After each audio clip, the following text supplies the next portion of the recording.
जयवीर जी, एलाहाबाद जो क्षेत्र है उससे आपका पुराना संबंध है, आपके परिवार ने यहाँ से चुनाव भी लड़े हैं, आपने राजनीति यहाँ से शुरू करी है। अब उपचुनाव है, क्या आप देखते हैं इस चुनाव को? हाँ, मेरा पुराना मतलब ताल्लुकात है और आप सबसे भी ताल्लुकात है और यहाँ पर बहुत हमने आंदोलन किए हैं। और चुनाव तो एक तरफा है, चुनाव में तो कोई डाउट ही नहीं है, किसी तरह का भी कोई डाउट नहीं है। और पहले से दुगने तिगने मार्जिन से चुनाव ये अभय सिंह जी जीतेंगे। नहीं, ये तो आप अभय सिंह जी आपके मित्र हैं तब कह रहे हैं, लेकिन यहाँ जो समाज सेवी गोविंद कांडा चुनाव लड़ रहे हैं बीजेपी की तरफ से, बीजेपी उन्होंने उम्मीदवार बनाए हैं, उनके भाई सत्ता में विधायक हैं, तो क्या कहें? अगर गोविंद कांडा समाज सेवक है, गोपाल कांडा समाज सेवक है, तो समाज सेवकों के नाम का ये तो अपमान है। गोविंद कांडा, कल परसों हम भाजपा में हुआ करते थे, नंगे होकर के प्रदर्शन करते थे कि गोविंद कांडा वो गीतिका बहन शर्मसार हैं और गोविंद कांडा जीवित है, ये तो फांसी पर लटकाना चाहिए, ऐसे शब्द हम ही कहा करते थे। मैं 25 साल भारतीय जनता पार्टी में रहा और भारतीय जनता पार्टी में रहते हुए हमने ये जगह जगह प्रदर्शन किए थे और कल परसों तक ही हम करते थे। और यही कांग्रेस जो थी, ये कांग्रेस कहती थी और यही बात जो है इसके लिए बोलते थे, ये कांग्रेस का जो उम्मीदवार है उसके लिए भी बोलते थे। आज तो ये मतलब अब इससे बड़ा समाज सेवक कैसे हो सकता है जिसके ऊपर एक किसी बेटी को धमका के मारने का केस हो, जिसके ऊपर इतने बड़े बड़े केस हों, और वो समाज सेवक है। तो फिर समाज सेवकों का, ये समाज सेवक कहना समाज सेवकों का अपमान है। ये तो इसमें तो चौटाला परिवार भी शामिल है, उनको बताया जा रहा है कि ये बहुत अच्छे आदमी हैं, गरीब कन्याओं की शादी करते हैं। कहीं ये मतलब जो ऐसे सामाजिक लोग जो समाज में समाज सेवा करने आते हैं, उनके खिलाफ आपकी भड़ास तो नहीं है? मेरी क्या भड़ास है, मेरी क्या लड़ाई उनके साथ? मेरी तो कोई लड़ाई नहीं है और ना मेरी अभय सिंह से मैं कोई उनका दोस्त थोड़ा ही हूँ। मैं तो मुद्दों के आधार पर मैं ये कहता हूँ कि अभय सिंह जी जो है, अभय सिंह ने ना कोई यहाँ इस हल्के में या पूरे हरियाणा में कोई कब्जा किया है। ये तो गलत काम तो ये करते हैं, नाम लगाते हैं अभय सिंह जी। अभय सिंह जी के बारे में कहते हैं कि ये तो अहंकारी है। अरे तो अहंकारी, सबसे बड़ा अहंकारी तो एक व्यापारी का लड़का होकर, जब उसको एक फीत लगी थी कोई गोपाल कांडा को, पता नहीं क्या कोई संसदीय बनाया था, क्या बनाया था, गृह मंत्री बनाया था। और जब किसानों का आंदोलन, आप उसका वीडियो निकाल के देखो, वो धमका रहे लोगों को, वो कहता है गोली मार दो इनको। तो अहंकारी तो वो हैं, अहंकारी वो हैं, ये भेड़ों को गोली, वो तो किसानों को भेड़ा बताने वाला है। और आप उसको वो उल्टा चोर कोतवाल को डांटे। देखो क्या बड़ा दुर्भाग्य है। मैं तो कह रहा हूँ कि इस हल्के का बड़ा दुर्भाग्य है। और बीजेपी में 25 साल रहा कि मुझे शर्म आती है कि ऐसे उम्मीदवार को आपने कैसे उतार सकते हो जिसको गांव का पता नहीं है, जिसको ढाणी का पता नहीं है, जिसको खेत का पता नहीं है, जो ये नहीं जानता कि गांव कहाँ बसता है, गांव का चौक क्या है, गांव का किसान पगड़ी क्यों बांधता है, मेरी माँ बहन नरमा चुगते हुए उसको कितनी तकलीफ हो रही है, सेम की क्या तकलीफ है, उसको तो पता ही नहीं है, बैंगन का ही पता नहीं उसको क्या है वो। तो आप क्या मानते हैं बीजेपी को? एक आप वो दौर था जब अटल बिहारी वाजपेयी इस देश के प्रधानमंत्री होते थे बीजेपी की तरफ से, और एक आज नरेंद्र मोदी जी हैं जो पूरे विश्व में छाए हुए हैं। क्या मानते हैं इस बीजेपी को? न बीजेपी को क्या मानते हैं, बीजेपी पहले वाली बीजेपी है नहीं। बीजेपी तो अब गोपाल कांडा जैसों की, मैं आपके सामने ही है कि मेरी लड़ाई को अभय सिंह के साथ थोड़ी थी, मेरी लड़ाई इनके साथ थी जो पवन जैसे लोग यहाँ पर लोगों को धमकाते थे, यहाँ गुंडागर्दी करते थे, यहाँ चौपटा के अंदर बोलने का अधिकार नहीं था, और तब मैंने उनके खिलाफ आवाज बुलंद की थी। तब ये अभय सिंह जी के साथ रहते थे, पवन बेनीवाल जी, मेरी तो उनके खिलाफ थी। मैं तो उस समय भी कहता था कि दड़बे वालों से, इनसे जो है इस हल्के को आजाद कराओ, अगर इसका डेवलपमेंट चाहते हो इस क्षेत्र का, तो ये सबसे बड़ा कारण है इनका। और मैं उनके खिलाफ था और उसी भाजपा ने पैसे लेकर के इसको टिकट दे दी, और अब पैसे लेके कांग्रेस ने दे दी। शैलजा बेचारी कई दिनों से बेली बैठी थी, उसने माल ले लिया, अब वो उसके पास टाइम ही टाइम है, यहाँ प्रचार करती है। पवन ये कह रहे हैं कि भाजपा में सुनवाई नहीं होती थी, वो बड़े लोगों की पार्टी है, लेकिन अब मैं गरीबों की, मजदूरों की पार्टी में आया हूँ, अब लोगों का भला करूँगा। क्या मानते हैं?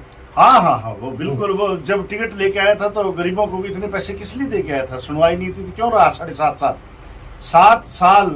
अब अच्छा वो कहते हैं कि सत्ता में आके हम ये कर देंगे। क्या कर दोगे सत्ता में आके? तू 7 साल से सत्ता में रहा, मुख्यमंत्री लेके आया, मुख्यमंत्री लाया, देश का प्रधानमंत्री आया, देश का गृह मंत्री आया, और इससे ऊपर किसको लाना है? किसको लाएगा? कोई रशिया से तो राष्ट्रपति आएगा नहीं। इस देश की जो ताकत थी, जो सबसे बड़ा प्रधानमंत्री होता है, वो इसके क्षेत्र में आ गया, और कहां से लाएगा? अब शैलजा के लिए बड़ा, शैलजा पल्ले खुद के कुछ नहीं है, क्या सामान है उसके पास? भूपेंद्र हुड्डा की पार्टी है या उसकी पार्टी? अभी तो यही तय नहीं है कि इनकी पार्टी कौन सी है। जयवीर जी, आपने आंदोलन करे हैं और संघर्ष भी किया है। अब जो गांव में सरकार के जो लोग वोट मांगने जाते हैं, उससे पहले ये लगता है कि ये कहीं युद्ध पे जा रहे हैं। ये हालात प्रजातंत्र में होना कितना ठीक मानते हैं आप? मैं आपको ये कह रहा हूं कि अहंकारी लोग ये हैं, अगर हरियाणा के हमारे सबके अगर पैसे को ये बर्बाद कर रहे हैं तो ये कर रहे हैं। अभय सिंह के पास तो एक भी पुलिस की जिप्सी नहीं है, एक भी पुलिस की सिक्योरिटी के। इन जवानों की तनख्वाह कौन दे रहे हैं? ये गोपाल कांडा दे रहे हैं क्या? ये हजारों पुलिस लेकर के जा रहे हैं। ये पुलिस, ये जो है हमारी जनता के ऊपर बोझ ये डाल रहे हैं। ये लोकतंत्र थोड़ा ही है, ये तो लोकतंत्र का ये मजाक कर रखा है। तुम अगर लोकतंत्र के वाकई चुनाव लड़ना चाहते हो, ये सब बॉडीगार्ड छोड़ो, सब छोड़ो, तुम देश के भगत हो तो आओ गांव में, और ऐसे जैसे अभय सिंह वोट मांगता है वैसे तुम मांगो, क्या तकलीफ है? लेकिन दुर्भाग्य ये है मेरे साथियों, दुर्भाग्य ये है कि जिस प्रकार इस देश में एक माहौल बना था, एक बार नरेंद्र मोदी का आपने सुना होगा, तो पूरे देश की मीडिया, पूरा देश का जितने लीडर थे वो सारे एक हो गए थे, और देश में एक तरफ मोदी था और ये था। आज वो ही घटना हरियाणा के अंदर दोहरा रही है। आज अभय सिंह चौटाला अकेला है, उसके सामने देखो उसके भाई और भतीजों ने ऐसे बौछार कर रखी है, ऐसे चुनाव लड़ रहे हैं जैसे उनका तो मरने जीने का प्रश्न है कि मेरा भाई और मेरा चाचा नहीं जीतना चाहिए किसी कीमत के ऊपर। भूपेंद्र हुड्डा, अशोक, क्या नाम उसकी, शैलजा, कांग्रेस, बीजेपी का एक एक बच्चा, कांग्रेस का एक एक बच्चा कहता है हमें अभय सिंह को नहीं जीतने देना। अभय सिंह तो एक है, ये बार बार कहते हैं अभय सिंह एक है, तो फिर डर किस बात का है? अभय सिंह अकेला नहीं है। अभय सिंह चला गया तो ये 89 जो है इन पर अकेला भारी है, इसलिए इनको डर है कि वो विधानसभा में गया नहीं और तुम्हारी सबकी बोलती बंद हुई नहीं, इसलिए ये सबसे भारी, अकेला भारी है। ये 89 एक तरफ और अकेला एक तरफ। अब आप आगे क्या रणनीति बनाकर आए हैं यहाँ मध्य प्रदेश निर्माण मोर्चा की तरफ से? क्या किस तरह के लोगों से? मैं तो ये देख रहा था कि एक भाई तो है जो अपने भाई को हराना चाहता है, चौधरी अजय सिंह जी, और एक कांडा जो है जमानत के ऊपर है, वो कहता है मेरे भाई को जिताना है। दोनों ही देखो जमानत पर है, तो ये समाज की सेवा करेंगे? नहीं, ये जो हमारी जो जनता है ये तो बिल्कुल एकदम साथ है। मैं परसों भी गया था सब गाँव के अंदर, और आज भी जाएंगे, कल भी जा रहे हैं, रोज जा रहे हैं। एक तरफा चुनाव है, और जहाँ तक ये तो आप सब जानते ही हो, जब मैं यहाँ रैली करता, मेरे भाई ने चुनाव लड़ा तो हजार आदमी मेरे भाषण सुनते थे, लेकिन वोट कितने आते थे पता है आपको? आपके गांव में पता है ना कितने आए थे? किसी में 58 आते थे, किसी में 50 आते थे। हाथ मिलाते थे मेरे साथ 1.5 घंटा, लेकिन हाथ मिलाते थे, वोट नहीं देते थे। तो गोपाल कांडा और इनके साथ यही होना जो मेरे साथ घटना घटी थी, इनके साथ ही होगी। कोई समान ही नहीं है, कुछ नहीं है। जी। एक तरफ अभय सिंह चौटाला जीतेगा, और हरियाणा के अंदर ये जीत, मैं एक बात और कह रहा हूं आपको, मैं 1 नवंबर से मैंने राजस्थान के अंदर सबसे बड़ा किसान आंदोलन शुरू किया था। ये लड़ाई अकेले अभय सिंह की नहीं। अभय सिंह क्यों इस्तीफा दिया? अभय सिंह ने किसानों के फेवर में इस्तीफा दिया था, और किसान, ये भूपेंद्र हुड्डा और ये कहते हैं कि इसने इस्तीफा क्यों दिया, एक से क्या होने वाला है? हम जानते हैं कि 27-26 तारीख को जो घटना घटी थी, 27 जनवरी को हमारे सबके पसीने आ गए थे आंदोलन करने वालों को। लेकिन जैसे ही इस अभय सिंह चौटाला ने इस्तीफा दिया, हिंदुस्तान के किसानों की बात से खिल गई थी और हिम्मत आ गई थी। आज अगर अभय सिंह चौटाला उस समय इस्तीफा ना देता तो हिंदुस्तान का किसान मायूस हो गया था, और षड्यंत्रकारियों ने हमारे खिलाफ इतना बड़ा षड्यंत्र कर दिया कि हिंदुस्तान के किसान को ये पीस करके मार देते। इसलिए ये हमें ताकत मिली थी। इनको क्या पता क्या ताकत मिली?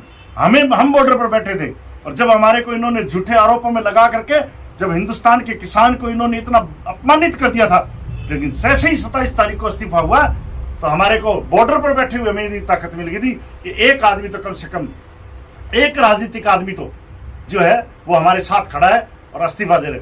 अगर भूपेंद्र हुड्डा कहते हैं किसानों को इस्तीफा नहीं देना चाहिए था, अगर वो अभय सिंह की तरह 30 आदमी वो भी इस्तीफा देते तो आज हरियाणा के अंदर ये गुंडागर्दी की सरकार नहीं होती, आज सरकार ध्वस्त हो जाती।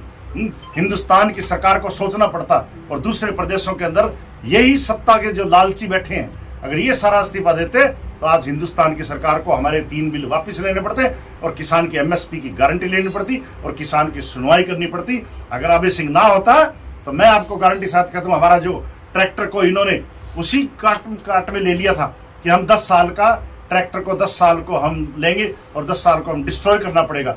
यही अभय सिंह चौटाला था जिसने घोषणा की थी, अगर ट्रैक्टर का 10 साल का चोरी देवीलाल का बनाया हुआ गाड़े को अगर किसान को तंग किया तो इस पूरे पार्लियामेंट के अंदर इतने ट्रैक्टर घुसेड़ देंगे जो समझ नहीं आएगी।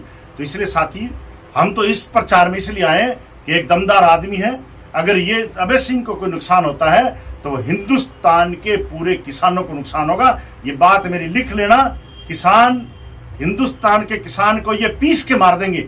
और अगर हम यहाँ पर, नुकसान का तो सवाल ही पैदा नहीं है, मैं गारंटी के साथ कहता हूं कि हम 2.5-3 गुना पहले से ज्यादा जीतेंगे और इससे एक हिंदुस्तान के किसान को नई ताकत मिलेगी। आप 2 तारीख को हम और आप यही होंगे और फिर किसान की जीत का जश्न बनाएंगे। Thank you sir. Any question? Thank you sir.